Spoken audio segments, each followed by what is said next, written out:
Chers amis futurs pisciculteurs, Petrus One TV a prévu pour vous une émission sur l'étape extraordinaire dans la pisciculture, c'est-à-dire la 4e étape, qui consiste à vous montrer un repas monté dans un étang, ainsi que le remplissage de celui-ci en eau propre, prête à accueillir les alevins. En effet, faisons un petit rappel sur l'émission de l'étape précédente qui était basée sur la désinfection d'un étang.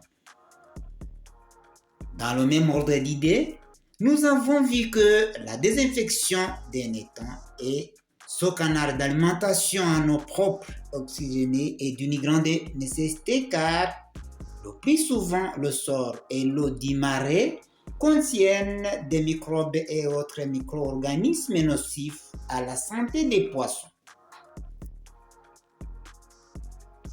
Ainsi, cette désinfection se fait en éparpillant de la chaux éteinte à la surface et dans tous les coins de l'étang. La quantité de la chaux à utiliser est généralement égale à 5 kg par art.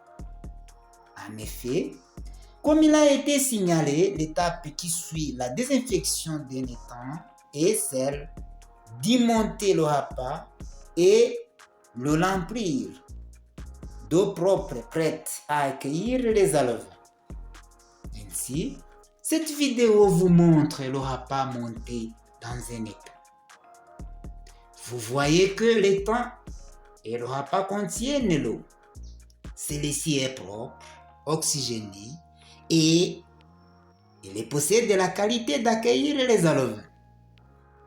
Dans ce cadre, l'utilisation du repas est nécessaire car dans la pisciculture moderne de tilapia qui s'effectue dans les étangs, il faut d'abord savoir le nombre de poissons à élever compte tenu de la taille de l'étang, ce qui aide le pisciculteur à bien gérer l'activité de les nourrir.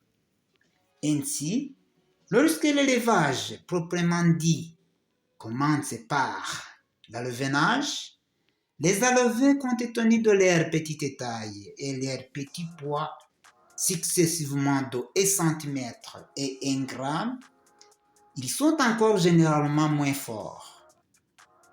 Dans ce cadre, ils ne peuvent pas nager à une grande étendue d'eau d'un étang et leur capacité de s'échapper aux ennemis, notamment les prédateurs, est limitée. Raison pour laquelle il ne faut pas les laisser disperser dans l'étang tout entier. Au contraire, il faut au départ les faire passer dans le repas pendant au moins 3 semaines. Ici, il ne faut pas de grandes étendues en nageant.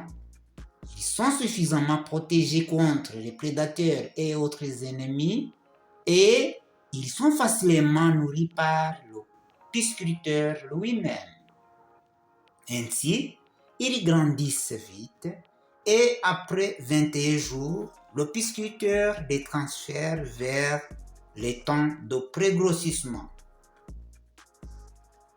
Chers amis et auditeurs de Petrus One TV, dans le cadre de devenir professionnel dans la pisciculture moderne de tilapia dans les étangs, il est mieux de ne pas rater aucune émission au cours de cette série de formations prévues à Duroc.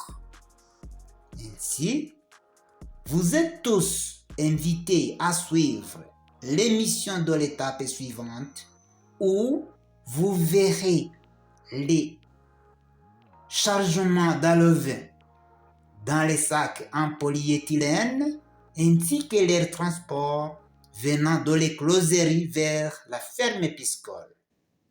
À bientôt. Ciao, ciao.